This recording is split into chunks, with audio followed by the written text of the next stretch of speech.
One of us here on Postgame Live was featured in the New York Times today. I'll give you a quick hint. It was not Brody Brazil, obviously. Dave Stewart, you know his background, his long storied career among many teams, but specifically with the Oakland A's.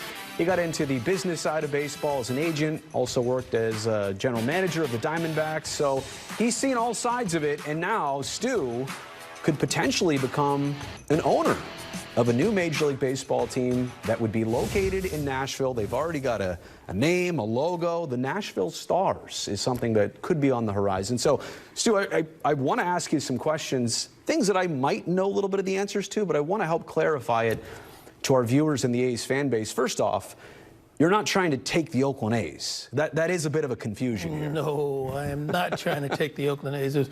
The last thing I would do is try to take the Oakland A's out of Oakland. If I did that, I wouldn't be able to come back here, Brody. Okay, so what's the ownership group all about? And am I right in saying that you would be the lead guy? I would be the lead guy. What we're trying to do in Nashville is to try to bring a diverse / minority ownership for the first ever in Major League history. We've taken the name of the Nashville Stars from the Negro League team that played in Nashville. And so we've taken that name, Negro League Baseball. We've formed a partnership with the Negro League Baseball Museum in Kansas City.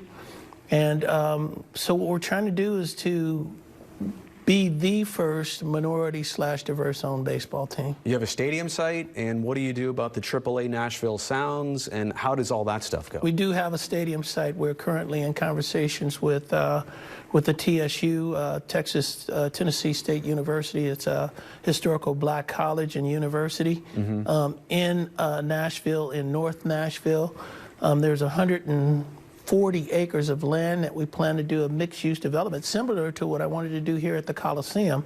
So it's a mixed-use development. You know, in baseball, if you're building a stadium, you're building family and entertainment around the stadium, and this facility will be no different than any Major League Baseball facility that's being built or has been built today.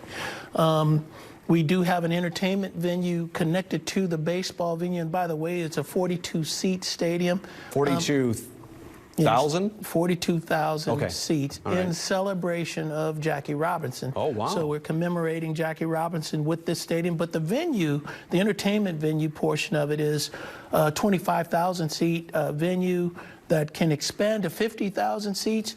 We've got on our board of directors, or we've got a part of our group already, Justin Timberlake, but we've had conversations with some of the as you know, Nashville is called Music City, and it's called that for a reason. And so we've had conversation with some of the best and greatest Nashville artists, Kane Brown. We've talked to Blake Shelton. We've talked to, we're going to entertain and have a conversation with Garth Brooks. And the reason you want to do that is this 25,000-seat venue will serve as entertainment until Major League Baseball expansion comes to Nashville. So we will be able to perform and put on concerts and create revenue without baseball. I'm sorry, I didn't hear anything you said after Justin Timberlake. I got lost. I got lost in that. But I actually want to circle back to something very serious here, Stu. And you kind of led off by saying this would be a black-owned majority baseball team. You look at black representation across the league right now. No owners, no general managers, 2 field managers. We know who one of them is, our good friend Dusty Baker. And the player percentage is down to 7.2% of black players that comprise Major League Baseball. So this is an important aspect, and this is also not to be overlooked, Stu, because I know that in your time as a general manager with the Diamondbacks, and even when you were part of the front office with the Blue Jays and you wanted a new role, it was very obvious that these opportunities were not coming your way, and specifically to other people who look like you. No, and Major League Baseball recognizes that at this time there is a need to do something different. The practices of hiring need to be different. But we also look at our opportunity here in Nashville as an opportunity to be a blueprint.